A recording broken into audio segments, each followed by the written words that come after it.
پاکستان کی تاریخ میں فوج کا ادارہ ہمیشہ مرکز نگاہ رہا ہے، لیکن نومبر 2022 کے ایام وہ تھے جب پورا ملک ایک ہیجان کی کیفیت میں تھا۔ یہ کہانی ایک ایسے سپاہی کی ہے جس نے خاموشی کو اپنی ڈھال بنایا اور اصولوں کو اپنا ہتھیار۔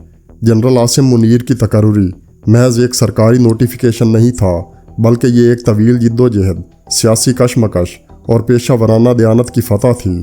فرنٹیئر فورس ریجمنٹ کے اس سپوت نے جب آفیسر سکول منگلہ سے اپنا سفر شروع کیا تو شاید کسی کو معلوم نہ تھا کہ یہ نوجوان ایک دن ملک کی تقدیر بدلے گا۔ وہ ایک سوڈر آف آنر یافتہ افسر تھے، لیکن ان کی اصل پہچان ان کا تقویٰ اور حافظ قرآن ہونا بنا، جس نے انہیں ذہنی اور روحانی طور پر ان مشکلات کے لیے تیار کیا جو مستقبل میں ان کا انتظار کر رہی تھیں۔ جنرل عاصم منیر کی زندگی کا سب سے کڑا امتحان اس وقت شروع ہوا جب انہیں ڈی جی ملٹری انٹیلیجنس اور پھر ملک کے سب سے طاقتور ادارے ISI کا سربراہ مقرر کیا گیا۔ یہاں ان کا واسطہ صرف بیرونی دشمنوں سے نہیں بلکہ نظام کے اندر موجود خرابیوں سے بھی پڑا۔ بطور DG ISI انہوں نے اپنی ذمہ داری نبھاتے ہوئے اس وقت کی سیاسی قیادت کو بعض حساس مالی معاملات اور کرپشن کے شواہد پیش کیے۔ ایک سچے سپاہی کا فرض تھا کہ وہ سچ بولے، لیکن سیاسی ایوانوں میں یہ سچ کڑوا ثابت ہوا اور انہیں صرف 8 ماہ کے اندر عہدے سے ہٹا دیا گیا۔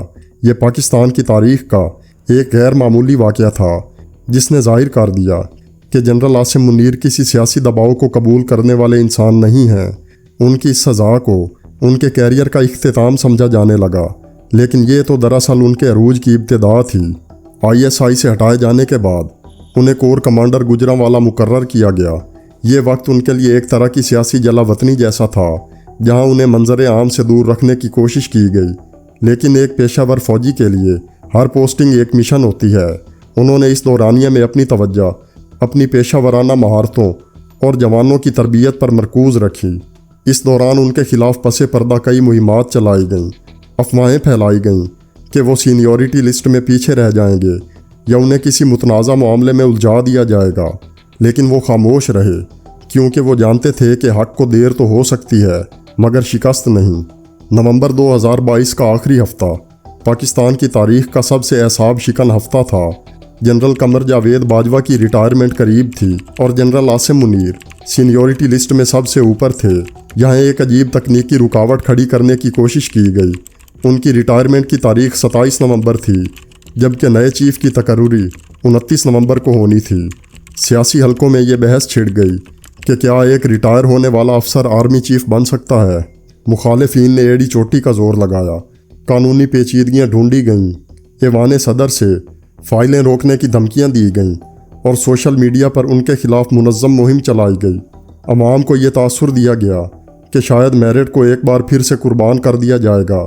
یہ وہ لمحات تھے جب ملک کا استحکام داؤ پر لگا ہوا تھا۔ 24 نومبر 2022 کو تمام تر افواہوں اور سازشوں کے بادل چھٹ گئے۔ اس وقت کے وزیر اعظم نے جنرل سید عاصم منیر کو پاکستان کا نیا آرمی چیف مقرر کرنے کا فیصلہ کیا۔ یہ فیصلہ نہ صرف سینیورٹی کی فتح تھی بلکہ اس اصول کی جیت تھی کہ ریاست کے ادارے کسی ذاتی مفاد کے تابع نہیں ہو سکتے۔ 29 نومبر کو جب جنرل عاصم منیر نے کمان سنبھالی تو ان کے چہرے پر وہی وقار تھا جو ایک حافظ قرآن اور ایک سچے سپاہی کا خاصہ ہے۔ انہوں نے ثابت کیا کہ آزمائشیں انسان کو توڑنے کے لیے نہیں بلکہ کندن بنانے کے لیے آتی ہیں۔ ان کی تقرری اس بات کی علامت ہے کہ پاکستان کے دفاعی ادارے میں میرٹ اور پیشہ ورانہ مہارت ہی اصل پیمانہ ہے۔ ان کی کہانی ہر اس شخص کے لیے مشعل راہ ہے جو سچائی کے راستے پر چلتے ہوئے مشکلات سے نہیں گھبراتا۔ جنرل عاصم منیر کی شخصیت کی سب سے بڑی خاصیت ان کا حافظ قرآن ہونا ہے۔ یہ روحانی طاقت ان کے فیصلوں میں وہ استقامت پیدا کرتی ہے جس کا سامنا کرنا دشمن کے بس کی بات نہیں ہے۔ انہوں نے آفیسرز ٹریننگ سکول منگلہ سے اپنی خدمات کا آغاز کیا اور تلوار اعزازی سورڈ آف آنر حاصل کی، لیکن ان کا اصل امتحان تب شروع ہوا جب انہیں فورس کمانڈ FCNA کی کمان دی گئی۔ یہ وہ علاقہ ہے جہاں بھارت کی سرحدیں سیاچین اور کارگل سے ملتی ہیں۔ یہاں انہوں نے بھارت کی ہر چھوٹی بڑی حرکت کا باریک بینی سے مشاہدہ کیا۔ ان کے دور میں بھارت نے کئی بار دار اندازی کی کوشش کی، لیکن جنرل عاصم منیر کی دفاعی لائن اتنی مضبوط تھی کہ دشمن کو ہر بار منہ کی کھانی پڑی۔ یہی وہ وقت تھا جب بھارتی انٹیلیجنس را کے ریکارڈ میں आसिम मुनीर का नाम एक ख़तरनाक हरीफ के तौर पर दर्ज हो गया। दुनियाई इंटेलिजेंस में ये माना जाता है कि जो मालूमात पर काबू पाता है वो जंग जीत जाता है। जनरल आसिम मुनीर वो पहले अफसर बने जिन्होंने मिलिट्री इंटेलिजेंस MI और ISI दोनों की क़यादत की। जब वो DG ISI बने तो भारत ने हाइब्रिड वारफेयर के ज़रिए पाकिस्तान को अंदरूनी तौर पर कमज़ोर करने का मंसूबा बनाया हुआ था। फरवरी 2019 में जब पुलवामा का वाक़या हुआ तो भारतीय मीडिया ने आसमान सर पर उठा लिया, लेकिन पसे पर्दा जनरल आसिम मुनीर की क़यादत में ISI ने वो तमाम सबूत इकट्ठे कर लिए थे जो ये साबित करते थे कि ये मोदी का एक सियासी स्टंट था। भारत ने समझा कि वो सर्जिकल स्ट्राइक का ड्रामा रचाकर पाकिस्तान को दबा लेगा, लेकिन उन्हें मालूम नहीं था कि सामने आसिम मुनीर जैसा ज़ेरिक जर्नैल बैठा हुआ है। 26 फरवरी की रात जब भारतीय तैयारे बालाकोट में कव्वे और दरख्त मार कर वापस गए तो जनरल आसिम मुनीर ने वज़ीर आज़म और फ़िज़ाइया के सरबराह को वाज़े पैगाम दिया कि दुश्मन ने हद पार कर दी है और अब जवाब देने का वक्त है। 27 फरवरी की सुबह सूरज की पहली किरण के साथ ही पाकिस्तान ने ऑपरेशन स्विफ्ट रिटार्ट का आगाज़ किया। ये ऑपरेशन फ़ौजी तारीख़ का वो बाब है जिस पर भारत आज भी बात करने से कतराता है।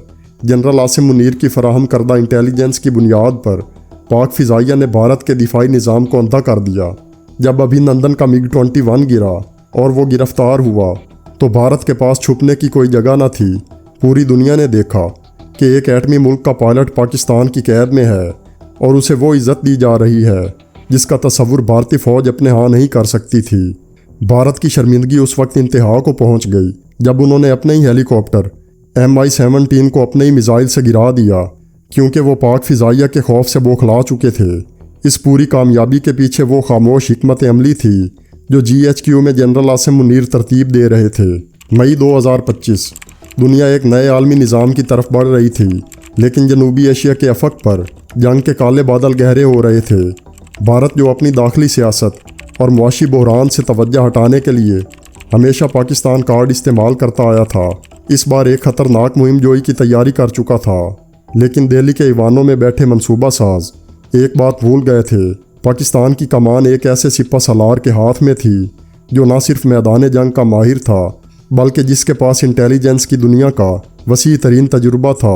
जनरल सैयद आसिम मुनीर ने खामोशी से दुश्मन की हर चाल का जवाब तैयार कर रखा था। ऑपरेशन बनियानुम मरसूस का आगाज़ हो चुका था, एक ऐसी दीवार जो नज़र नहीं आती थी लेकिन नाकाबिले तस्खीर थी। 10 मई 2025 को भारतीय मीडिया ने अचानक जंगी जनून फैलाना शुरू कर दिया। ऑपरेशन सिंदूर के नाम से भारत ने राजस्थान और पंजाब के सेक्टर्स में अपनी भारी तोपखाना और इन्फेंट्री डिवीजन्स को हरकत दी। उनका इरादा कोल्ड स्टार्ट के तहत चंद घंटों में पाकिस्तानी हदूद में दाखिल होना था।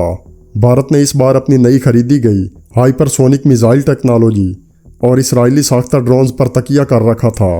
वो समझ रहे थे कि पाकिस्तान के दिफाई निज़ाम को ओवरविलियम कर देंगे, लेकिन GHQ रावलपिंडी में बिछे हुए नक्शों पर जनरल आसिम मुनीर की नज़रें कुछ और ही देख रही थीं।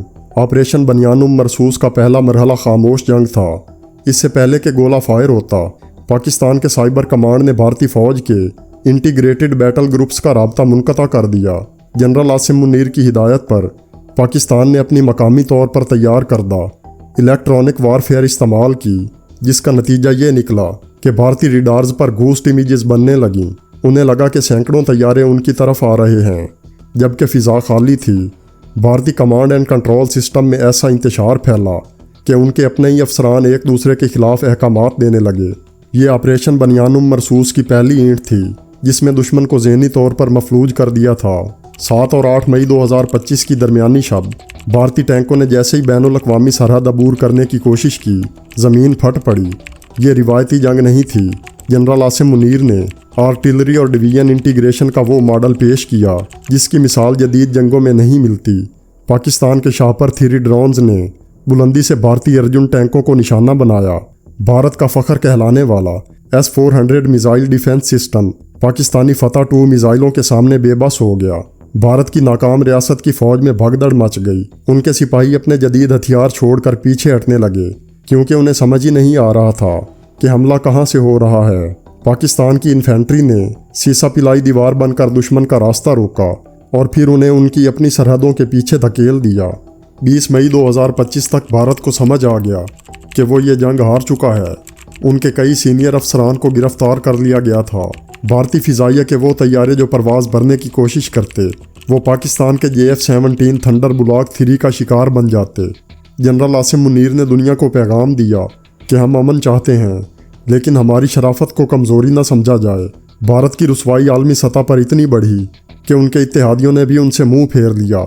दिल्ली में सफ़े मातम बिछ गया और मोदी सरकार के पास हथियार डालने के सिवा कोई रास्ता न था। ऑपरेशन बनियानुम मरसूस सिर्फ एक फ़ौजी फतह नहीं थी, बल्कि ये पाकिस्तान के दिफाई नज़रिए की तजदीद थी। जनरल आसिम मुनीर की क़यादत में पाकिस्तान ने साबित किया कि टेक्नोलॉजी और ईमान का इम्तिज़ाज किसी भी बड़ी ताकत को खाक चटा सकता है। मई 2025 की यह फतह हमें याद दिलाती है कि जब तक इस कौम के पास आसिम मुनीर जैसे निडर सिपा सलार और जर्री जवान मौजूद हैं, कोई दुश्मन इस पाक सरजमीन की तरफ मैली आंख से नहीं देख सकता। भारत की शिकस्त उसके माथे का वो कलंक है जो कभी नहीं धुल सकता, और बुनियानुम मरसूस की दीवार हमेशा कायम रहेगी। अगर आपको ये वीडियो पसंद आई हो तो लाइक करें, शेयर करें और हमारे चैनल को सब्सक्राइब करना ना भूलें, ताकि आपको मज़ीद दिलचस्प और मालूमाती वीडियोज़ मिलती रहें। इसी के साथ मैं आपसे इजाज़त चाहता हूँ।